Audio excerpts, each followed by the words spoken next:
In Psalm 147, it talks about these kind of menial things that God does in sustaining life, like covering the sky with clouds and bringing rain and growing grass and food for the cattle and the birds and all these kind of things, which, yes, they happen day in, day out too, and they're kind of not dramatic or world-changing, but that's the reality of life-giving. Hello and welcome. I'm Tanya Reason, and this is The Gospel According to Mum, the show where we discuss the transformational work done in us by Jesus Christ as we live out motherhood and discipleship with Him. We continue now with Jodie McIver and discuss the transformation of our very identity through pregnancy and birth. We look at the importance of relationships with our spouse, family, church and community, as well as our burgeoning relationship with a new member of the family. Jodie brings the term matrescence to our conversation, the disruption of our perceived identity in motherhood, and how to trust and realize the ultimate authority of God over it all. Just to finish up on the body, one of the things was for me, and I think you mentioned it in the book, is the loss of dignity. I mean, you have no dignity. It's just completely gone, isn't it? But I've thought about that quite often, actually, and I've found that I don't feel that's been a hindrance. I quite enjoy the fact that I have less dignity now, because I see that it's made me more compassionate, and it's helped me to be more merciful. Do you find that it was actually a blessing for you to lose that sense of dignity? Maybe it was false dignity that you had. Well, yeah, I mean, if you're talking about kind of in the birth room where everything's laid out for everyone to see, I was kind of ready for that as a midwife. I'd seen it all, so sort of feel like it's your due to have a turn on the other side.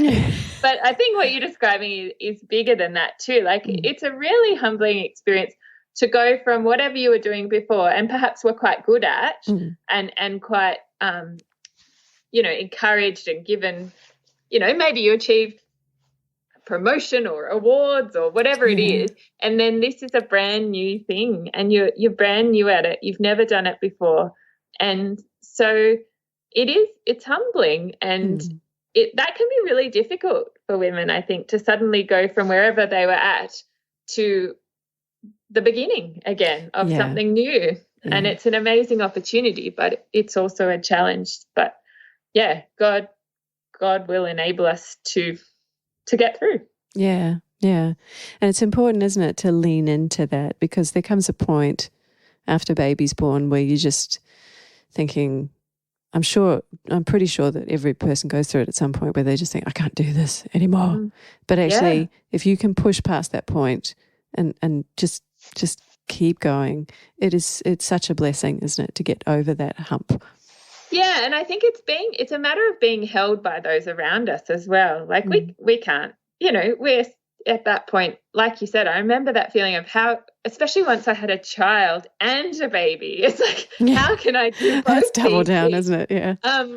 But if we can be held and be nurtured by those around us as well, in our friends or family or church or whoever it is, that community is so significant as well, because I say in the book, like, we have a newborn baby, but we are also newborn parents as well. And we are vulnerable, and we need love and support as well. So that's so important too. And I think that's part of how God has designed families, that it takes multiple people to come together and to create new life, and then there's the whole generational aspect, which is not always straightforward for people, and some people struggle with that, but when it's working well, it's a beautiful thing. Oh yeah I would say the same is true in a church.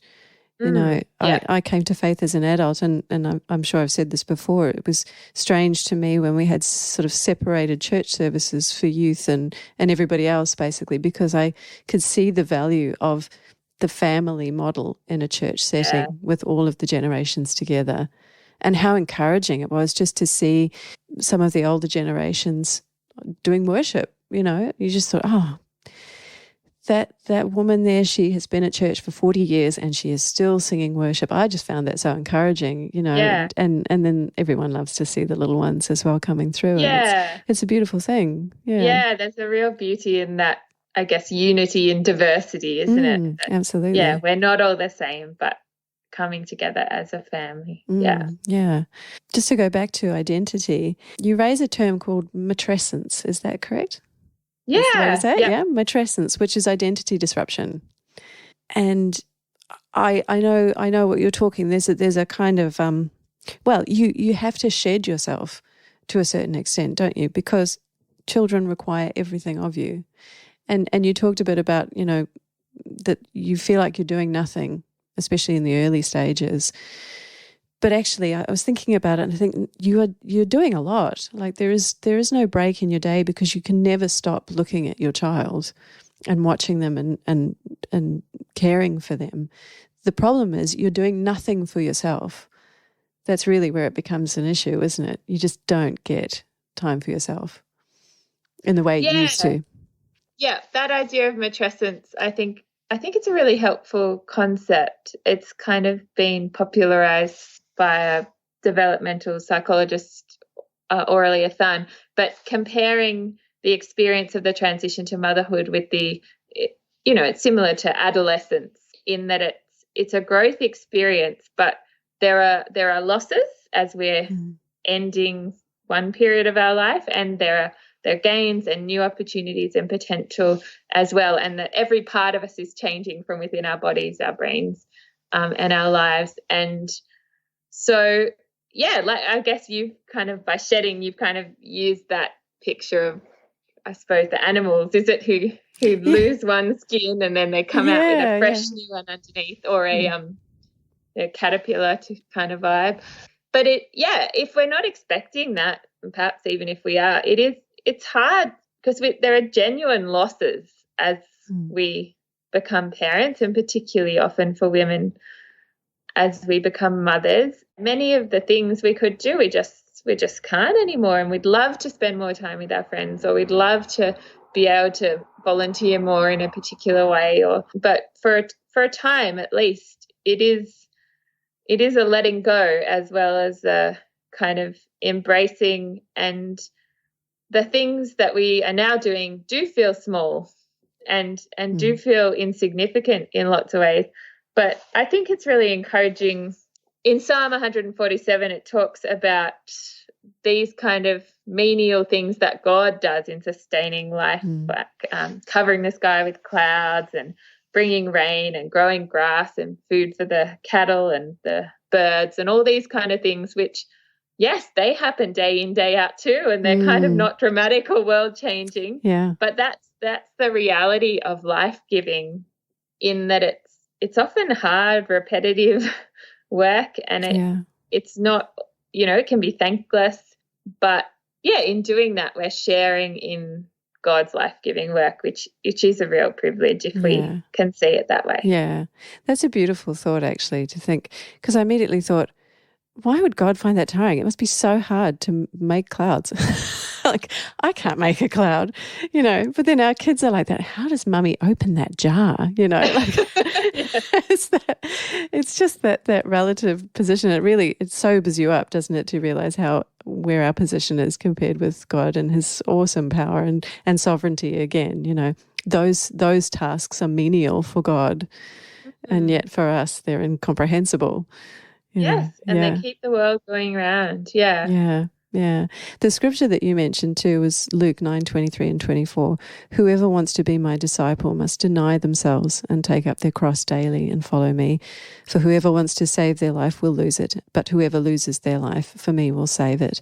And I think what I was going to say to you as well is that I think it's really important, actually, that we have an opportunity to lose our identity in that way, because it does make room for him to work, doesn't it?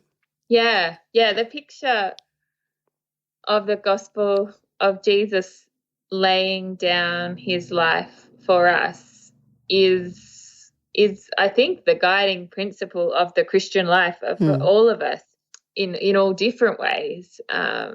God works in this way in us, But this is one particularly unique example where we do literally in our bodies, kind of bleed and water, have scars, and the blood and the water. And so it's a very bodily experience of potentially laying down your life for the sake of another. I mean, there's the reality that for many women in generations gone by, that was a much more tangible possible outcome of childbearing. Yeah. And that's very sobering. And for us, that might be very unlikely in the Western world in this day and age. And yet, to a lesser extent, there are still, we still bear very tangible costs as in pregnancy, and even more so in birth and early parenthood. It is not necessarily literally laying down your life for another, but following in Jesus' footsteps in what he's done for us in our own small way. Well, yeah, I mean, even the access that we have to different types of medical care or intervention, even scans can cause suffering. Things that people say during scans can cause significant suffering, which is unintentional, obviously, but there's no getting away from it. No matter what our situation is, there's going to be risk and potential suffering, isn't there, through the whole process? Yeah, I think that's the very nature of bringing life into a broken world, and that's certainly Jesus' model. That there's a real cost to bringing forth life and bringing new birth for people. Yeah, and for us, it's different for everyone, but there's always a real cost to feel. Yeah. I was reading today, and I just thought, this is so perfect for what we're talking about. It's Matthew chapter 14, and it was just such a clear picture to me of what you go through as a mother that Jesus did. John the Baptist has just been beheaded, and Jesus has been told about it. And it's Matthew 14:13. When Jesus heard what had happened, he withdrew by boat privately to a solitary place. Hearing this, the crowds followed him on foot from the towns. Yeah, every mother knows why we're laughing.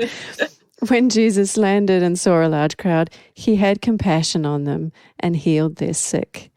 And then he goes through the whole feeding them with the 5 loaves and the fishes, and it goes on to Matthew 14:22. Immediately, Jesus made the disciples get into the boat and go on ahead of them to the other side while he dismissed the crowd. After he dismissed them, he went up on a mountainside by himself to pray. And I had that very experience the other day where I just wanted I wanted the day to be over, basically. It had been a hard one. And I knew that I had, X, Y, and Z to do. And Ben came home, he said to me, just go into your room, just take 20 minutes, just have a break. But then my eldest needed something, and then my youngest wanted something, and she wasn't going to let me go without a fight. And then I remembered that I had a huge pile of ironing, which I then started to do, and I was standing there with the iron just going, Lord, I need to have a rest. And I just felt him say, I will sustain you. And I thought, this is exactly what mothers go through. You go off, you need some time to yourself because something's happened, or even if nothing's happened, and then you see the children following you, and you have to have compassion on them, don't you? There's That's just right. no choice. Yeah, looking after a baby or a child, there's that relentless need from them. But I think in that, we also become aware of our needs in a new way that perhaps we haven't before when we had peaceful lives or, a bit more control of things. And we realize, that we're not in some ways that different from our children at all. And we all have needs, and we can't do everything. And that's okay to some extent. Yeah. Like God, we're very different from God who is everywhere and all powerful and can provide in every way. we have to accept to some extent that we can't, and ask for his grace in that too. Yeah. Because I don't think I ever realized how important, eating a meal at a vaguely appropriate time was, or other things, until it's taken away from you, and you realize how grumpy you get when you haven't had enough sleep. Yeah. And you just, whoa. it's a very humbling experience, and one in which we do need to rely on God all the more. Yeah. Yeah, it exercises our mercy, doesn't it? That sort of loss of dignity. And here's Jesus, the Son of God, who puts himself to the side to minister to these people who need him, even though he's had this terrible event that's happened, and he needed to pray. You would have thought he was so dignified, that he needed that, but he's not. He's utterly merciful. And I think that loss of dignity and the humility is so important for building mercy in us, isn't it? Yeah. Yep. Well, I guess the encouraging thing for anyone listening who's not yet a mother is that, just as it says in Matthew 14:22, I've found that after I've done everything that I needed to do, that there has been a provision for me to rest and recover. Have you found that in your own journey? Oh, we all need rest. Like, that's part of what it is to be human, isn't it? And when we can't, that we really feel that, and we struggle. And I think there's a sense in which, that there's a spiritual rest which we can always have in all things and in all times through Jesus. But physical rest is important too, and getting help from others to help that occur. Yeah, I think that's a big way in which we are kind of held by God, is as we're held by others through those harder times. Yeah. Yeah, that's almost humbling in itself, isn't it? It is hard to ask others for help. We feel really, and that's, I don't think that's, lots of mothers have spoken to me about being control freaks. I don't think that's what it is. I think actually you just feel incredibly responsible for this person, and you just feel like you should be the one to do it because it's your job. It's not that you're trying to control. You actually you feel guilty if you're not, because you've been given this charge and you want to fulfill it, don't you? Yeah, we often have really high expectations of ourselves, I think, coming into these experiences, which are often, like, we know are important and we hold in high regard, so we think we need to do them well. Yes. But our expectations can easily be unrealistic as well, and knowing that God's given us a community to nurture this child with is important. Yeah. It was your book that made me think about this, because we've almost touched on it a couple of times already, but the sort of collective approach to giving birth even to a child and raising a child between the mother and the father and the personality of the child themselves. Because you talk in the book about the tension between us making decisions through the process of giving birth and God taking things out of our hands at different times. And I wondered, you've seen a lot of different birth stories unfold. Have you seen anything that reflects in the way children are born that reflected the personality of the child themselves? I don't know. I mean, we often say that about babies. Oh, he just didn't want to come out yet. He stayed in there so long, and therefore he's going to end up sleeping in every day. I don't know. I'm a bit of a skeptic about many of these things, but it doesn't take too long, though, after they're born that you do start to see their little personalities, or perhaps not just that you start to see them, but that their little personalities are actually beginning to develop. I think that's a process which is evolving in those early days and weeks so quickly, and we impact so much on one another as well. Like, you often hear people talking about the way that their own anxiety, they feel their baby reflects that and cries, or those kind of interactions as well. But ultimately, we do have to understand that even though this little person has come from our body and has been nourished within our body, they are their own unique person too. So if they don't sleep well, it's not necessarily because we've done a bad job at parenting, or it's important that our whole identity, I think, isn't wrapped up in our child, because what we do is absolutely significant and formational for them, but they are their own person and they will have their own unique features, for better and worse. Yeah, and absolutely. The choices that they will go on to make, even more so as they grow older, aren't a direct reflection on ourselves. Yeah. I mean, with my two, I can see the way that each of them were born, and even afterwards, you know, you see certain things. Like, for example, one of the examples in your book was that one of your mums was obsessively writing down feed times. I did the same thing with my second. I had an Excel spreadsheet. Yes, well, it's something we can take control of, isn't it? And take notes. Well, I would say this. It was extremely helpful. I didn't find it detrimental at all, because she was a difficult feeder, and both of them had to be on formula. And that was a blessing too, because I was actually able to record to the mill how much she was taking. And she was self-regulating. My first would drink and puke, and she would just keep drinking. It wasn't a problem. But my second was incredibly precise about regulating. Right. And the only reason I knew that was because I had this spreadsheet, and I started to notice, I then graphed it. This is the kind of person I am, that she was working on a perfect sine wave. And then I just was not worried anymore, because I just thought, oh, this is one of her fasting days. You know, she's going to regulate herself back up again. And she did. Yeah. Isn't that interesting, being able to see the patterns of behavior?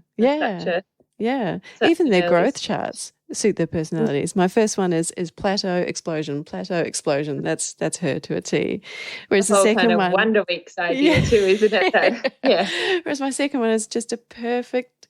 She's just going perfectly up the graph, and even-handed. Yeah, there you go, just perfectly regulating, and it was really good. And I thought to myself, well, God knew that I was going to do that.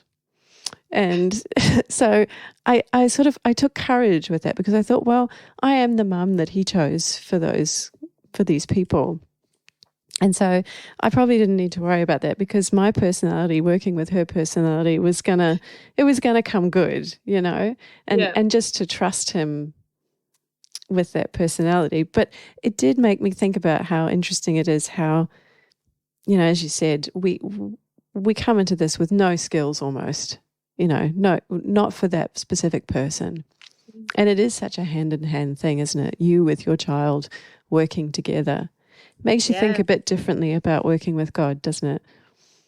Yeah, well, I think it's a journey, of growth for both of us. And although the baby or the child's a relatively more passive participant in the relationship, we still are absolutely changed by them and by as we experience what we need to do to care for them, and how frustrating it is at times to cater to their nuances and all those things. We're definitely changed by that. Yeah, like you said, that kind of hand-in-hand experience, and at times we'll rub each other up the wrong way. But I think God's at work through all that interaction and relationship, and bringing us both into that sense of maturity, be it a physical maturity of age, or also that spiritual maturity as we're shaped to be more like Jesus. Yeah. It's also encouraging to think that he's doing it with us, isn't he? It's our relationship with God is an individual progression, you know, and it's mirrored between parent and child, isn't it?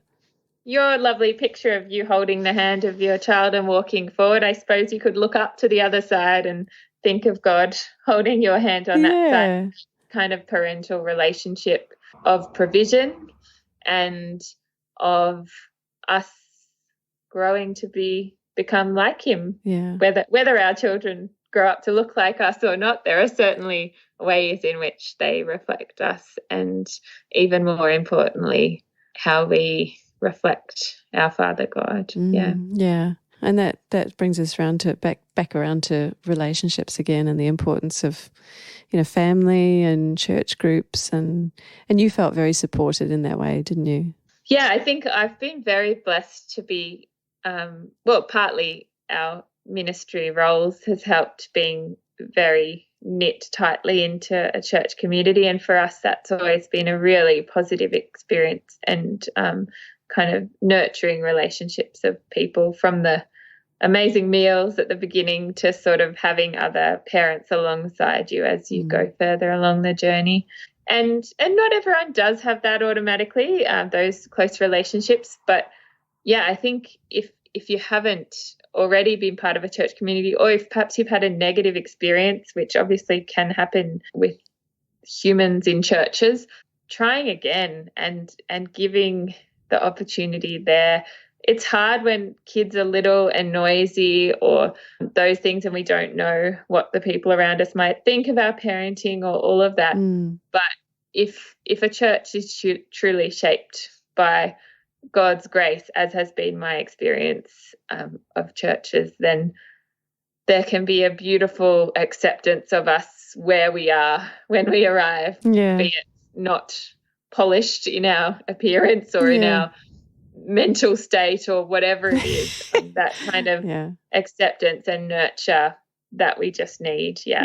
Bearing each other's burdens, as you say. Absolutely. You said a lovely thing in the book about that both male and female are required to give a complete picture of God.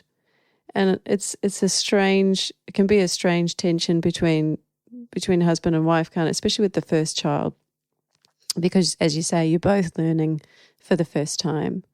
But to remember that you're not competing, that it's a complementary relationship. That's really important, isn't it? Yeah, absolutely. I think so much of what we do as parents is very similar as a mother or as a father, but I think there are unique aspects to the way we love our child or the way we guide them, and some of that is more personality based than gender based or anything. But it's not a coincidence, I think, that children biologically come from two parents, because they need that nurturing that is offered differently from a mother and a father, ideally.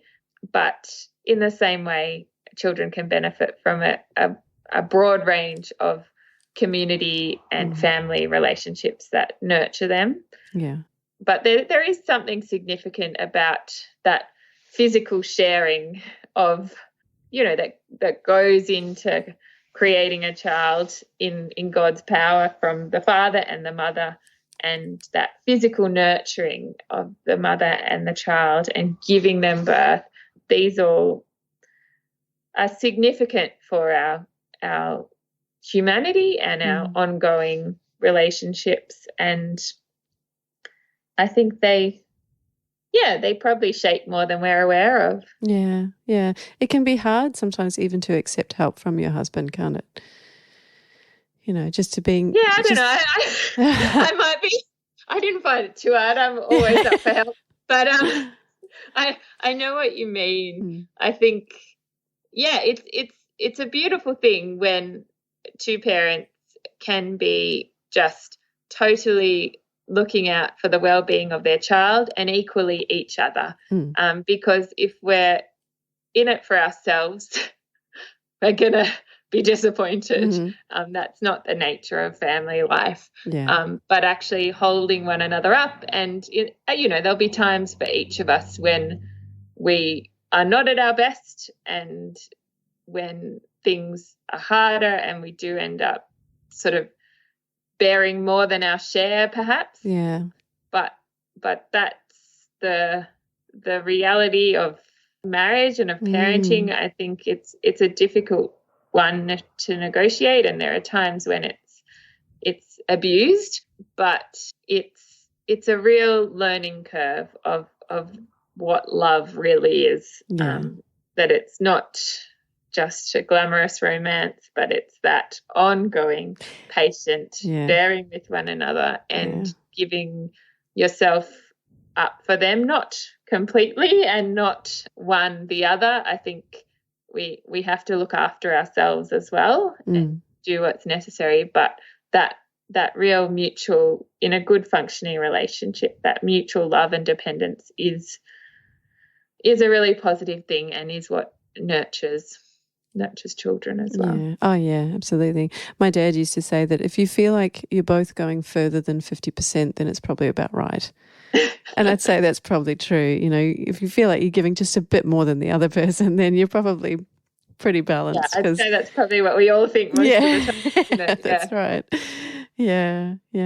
But, you know, in terms of, you know, during that early part of mother, you said that you were also supported spiritually, which is wonderful, you know, that others were supporting you with attending church. And I mean, how did you go in those early days? I imagine your Christianity looked a little bit different from how it had before. Yeah, so I think in some ways for us it was easier because we had a Bible study group that came to our house. So, you know, you could be there in and out with your baby without too much trouble. So in lots of ways, I think things were made easier for us. And then you do still have that community around you. But it's very different. You can't always set aside time like you might have before, perhaps for reading the Bible or for prayer. But it doesn't mean that those things have to disappear completely. I think many a prayer has been said over the head of a screaming baby who won't go to sleep. I don't think I've had a mother on the show yet that hasn't said that their prayers became a lot more conversational. That's right. Yeah. And I think you've got to see the real spiritual value in what you're doing. Like every little bit of it is just that sharing God's love with this little baby and providing for them every nappy change, all of that. Like it's not just in the more, I guess, traditional spiritual practices that we're grown and developed, but it's in that very visceral experience of loving care for a child and helping them grow and being there for them. Yeah, absolutely. As you say, it's a form of worship, isn't it? If God's called you to be a mum and you do that calling, then you're worshipping him.